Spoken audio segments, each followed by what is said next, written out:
আমরা মনে করি যদি আমাদের অনেক টাকা থাকে তাহলে আমরা নিশ্চয়ই খুব সুখী হব।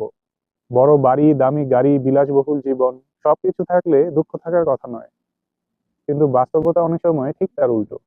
বিশ্বের অনেক ধনী মানুষও ভেতরে ভেতরে এক ধরনের শূন্যতা অনুভব করেন। প্রশ্ন হচ্ছে, এত টাকা থাকার পরও কেন এই শূন্যতা? মনোবিজ্ঞানের একটি গুরুত্বপূর্ণ ধারণা আছে, যাকে বলা হয় হিডেন ট্রেডমিল। এর অর্থ হলো মানুষ খুব দ্রুত নতুন সুখের সঙ্গে অভ্যস্ত হয়ে যায়। ধরা যাক আপনি প্রথমবার 1 কোটি টাকা পেলেন। সেই মুহূর্তে আপনি ভীষণ আনন্দ অনুভব করবেন।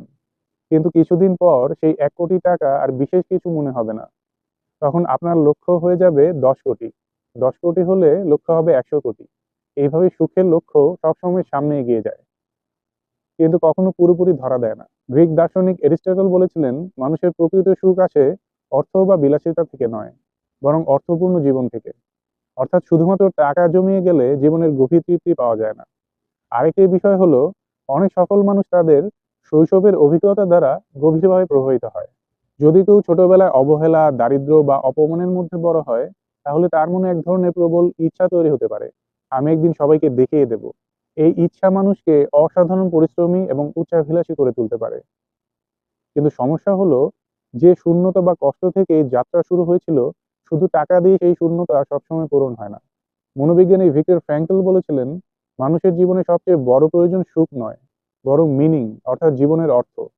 যদি জীবনে অর্থপূর্ণ উদ্দেশ্য না থাকে, তাহলে বাহ্যিক সাফল্য কখনো কখনো অর্থহীন মনে হতে পারে। স্টোইক ফিলোসোফার সেনেকা একটি গভীর কথা বলেছিলেন, গরিব সেই ব্যক্তি নয় যার কাছে কম আছে, গরিব সেই ব্যক্তি যে সবসময় আরো বেশি চায়। অর্থাৎ অন্তহীন চাওয়া মানুষকে চিরকাল অসন্তুষ্ট করে রাখতে পারে। তাই আসল প্রশ্ন হলো, আমাদের লক্ষ্য কি শুধু আরো বেশি টাকা অর্জন করা, নাকি এমন একটি জীবন গড়ে তোলা যেখানে অর্থ, উদ্দেশ্য এবং মানসিক শান্তি সবকিছুর মধ্যে ভারসাম্য আছে? কারণ শেষ পর্যন্ত টাকা জীবনকে আরামদায়ক করতে পারে, কিন্তু জীবনের অর্থ তৈরি করতে পারি শুধুমাত্র আমরা নিজেরাই।